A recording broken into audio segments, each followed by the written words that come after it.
How does buying in a company structure affect your serviceability? Great question. So lots of questions about serviceability here, which is awesome. So serviceability, if you buy in a company or a trust, wasn't really going to impact as much because in the companies and the trust structures, your losses were always going to be carried forward.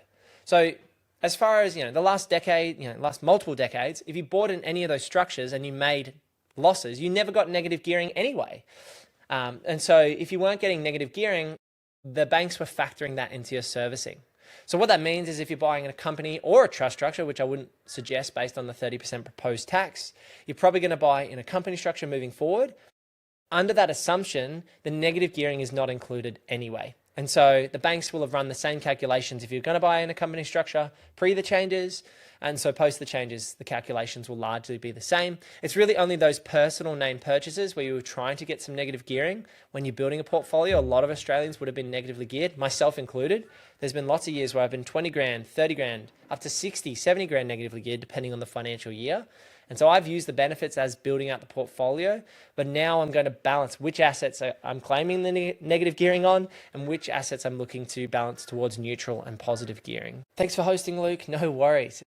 Hopefully, guys, this is going well from your end. I've never done a live stream, so this is fun for me too. I'm hoping to do more live streams in the future.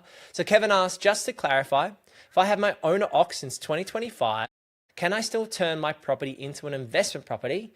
And is it still grandfathered for negative gearing and CGT? The short answer is yes. So any property purchased prior to the 12th of May, 2026 at 7:30 p.m. can apply these old rulings. Now, the cutover date for CGT into indexation method will still apply, but say you've got your own home and you want to turn it into an investment and use negative gearing for a period of time, you will be able to do that because that was under the old rules and your contract date for your property was prior to the budget announcement. So that means, Kevin, in your example, you've got your own home, you want to rent it out, and you want to claim the negative gearing. You're also going to be able to claim the 6-year capital gains tax exemption. And so you'll be grandfathered, you will get negative gearing, and the CGT on your own home using the 6-year rule is also capital gains tax free, and that's part of my super strategy, which I'm going to talk you through soon.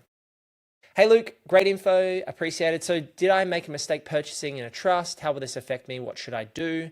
If you've got any of your structures, so companies, trusts, or personal names, given the grandfathering and the scenarios, if you've bought in a trust, again, the negative gearing wasn't part of your calculations anyway. When you get positively geared, we just want to talk about how to effectively release the positive gearing, and that might be pushing the money into a bucket company. So we can talk about that, Sam, further. But I think what you'll find, depending on how they apply the franking credits, I think this isn't law yet, right? So just take that into account. When they do make this law, I expect that they're going to change the way they talked about the trust distributions, because at the moment, the way it reads is not fair. So if you can't claim full franking for the trust distributions, that's going to mess over a lot of people. And I expect that the government will allow full franking. But at the moment, it doesn't read that way.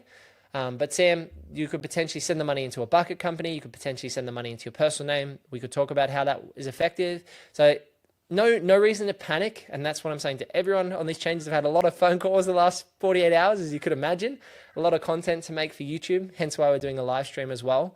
But I think the big thing here is because there is cutover dates, and these are likely to change slightly based on how the Greens push back, and the Liberals definitely don't have much sway at the moment in terms of Parliament. But I think that's the important thing, is that we just settle what you've done in the past, which was strategically right, could be adjusted moving forward. So your losses weren't going to be negatively geared anyway, and we could talk about the distributions once you get neutral to positively geared.